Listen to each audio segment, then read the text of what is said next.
di leen sant ci ànd bi nga xam ne yéen a ngi koy ànd ak seen télévision Lamfal ginnaaw bi nga xam ne nuyu nañ leen siyaar leen sargal leen saa su ne ci topp bi nga xam ne yéen a koy topp seen émission bi di débat de la rédaction ñu gën ko xamee ci waxtaanu rédaction mbokk yi nag dinañu am mbégte saa su ne rek ni ñu leen koy faral di defee boog saa su ne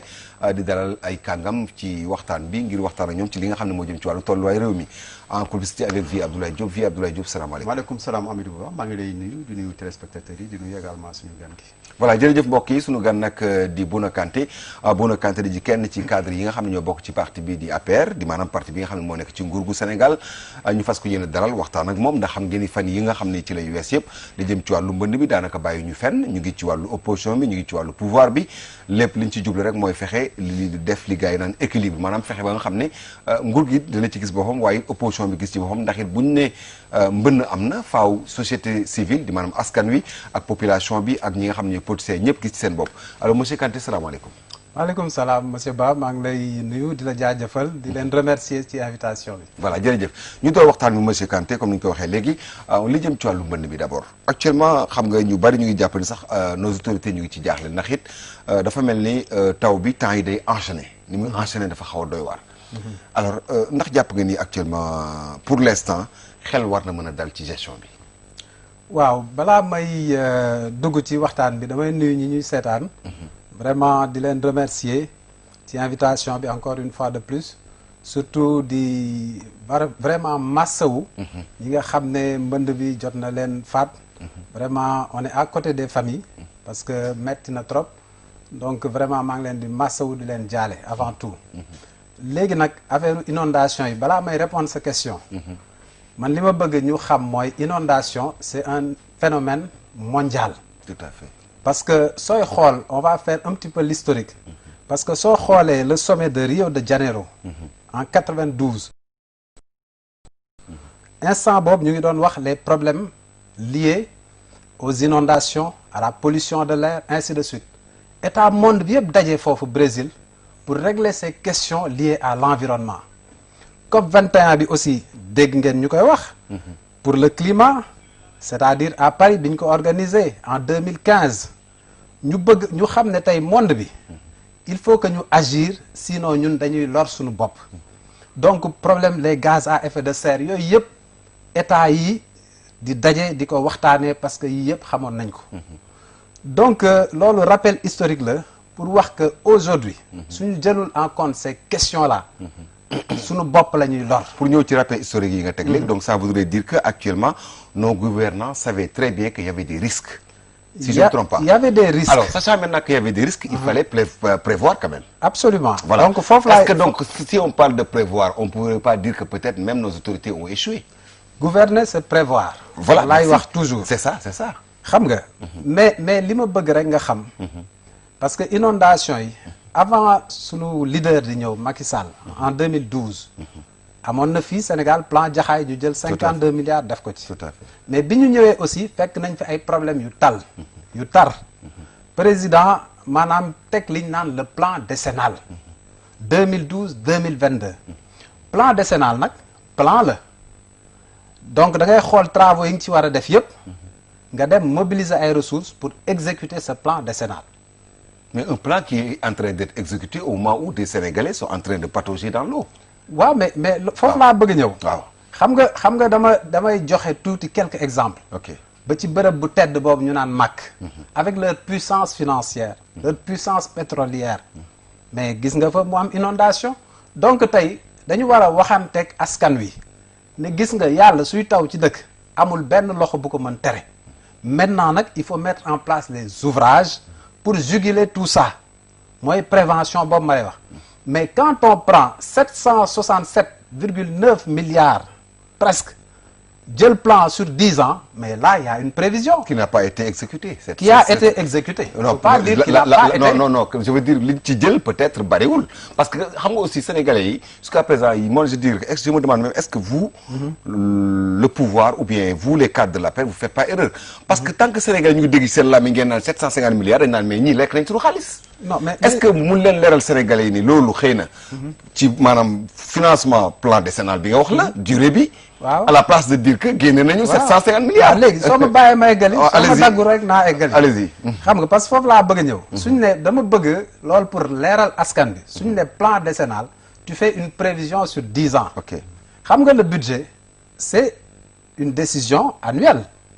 xam nga c'est l'annualité budgétaire année bi da ngay jël budget bi ne lii laa ci def Ok. mais soo jëlee plan sur 10 ans tu te projettes sur les 10 ans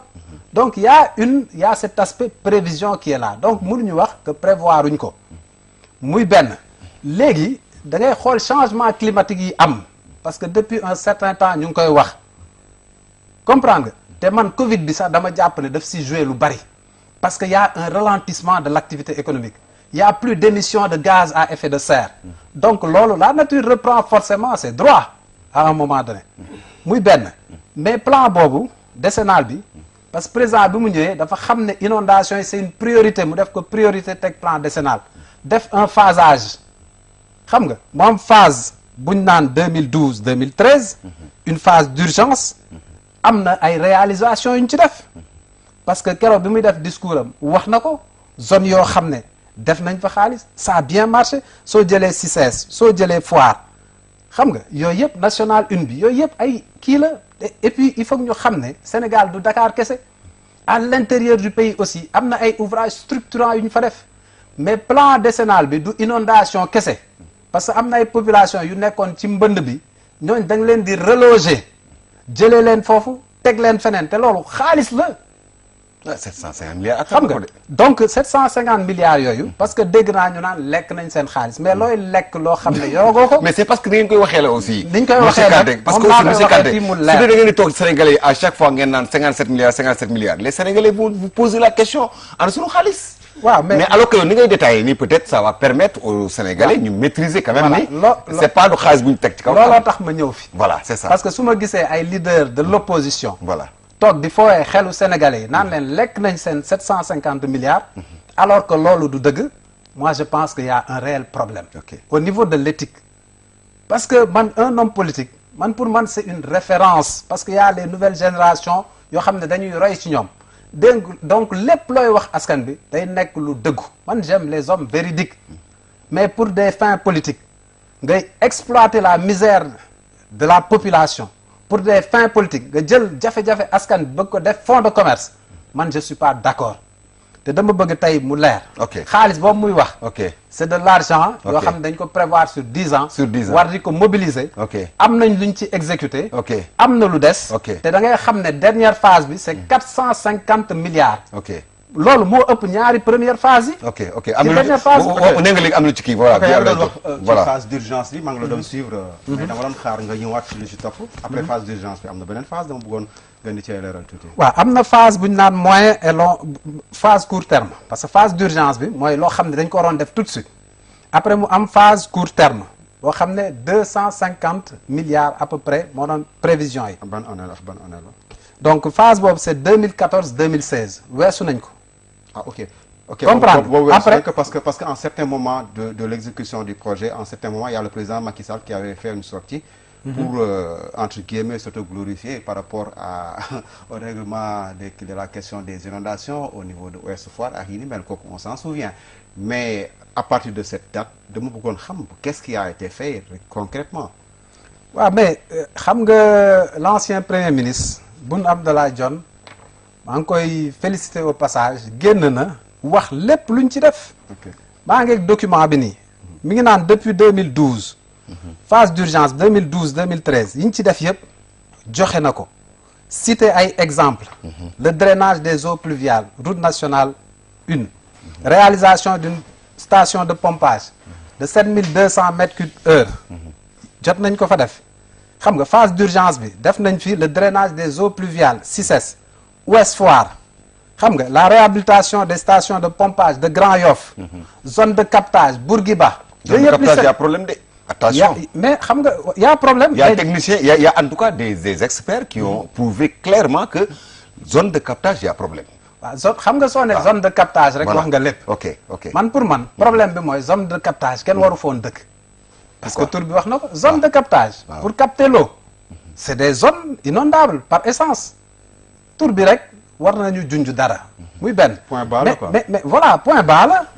donc loolu laay wax après nag il faut pas trop se focaliser sur les problèmes parce qu'il faut qu'on ait aussi Waaw. une démarche positive mais pour continuer rek non xam nga boo naree lim yëpp aussi dañuy jël temps. bon li nga jot a lim bon xam nañu. léegi dama bëggoon nga ñëw ci deuxième phase bi phase kii bi qu'est-ce qui a été fait. waa deuxième phase bi 2014 2016 ok joxe na liste travaux yi ñu ci def la construction de 4 stations de pompage ITA institution de technologie alimentaire Zac House Parcelles Assainies unité 17 réhabilitation de 6 stations aux Parcelles Assainies xam nga donc yooyu yëpp ay liste la yoo xam ne joxe na ko réhabilitation de la station de pompage de la corniche des HLM et cetera. ok 2016. 2000 mooy deuxième phase moo la. beneen bi 2014 2016. mais entre 2016 et la suite on a l'impression que les travaux se sont arrêtés est-ce que day am woon ay problème de mobilisation de ressources wala aussi. non. Oui. parce que même troisième phase bi. ok xam nga sur les 450 millions maa ngi doon wax y a un taux d'exécution de 10%. donc 10% de 450 lu mu bon 45 ci milliards. troisième phase bi ci troisième phase cela bi. veut dire qu'il y a des lenteurs parce que boo tollee troisième phase ngay wax de réalisation autour de 10% cela veut dire que liggéey bi aussi avancé wul nu mu waroon avancer quoi.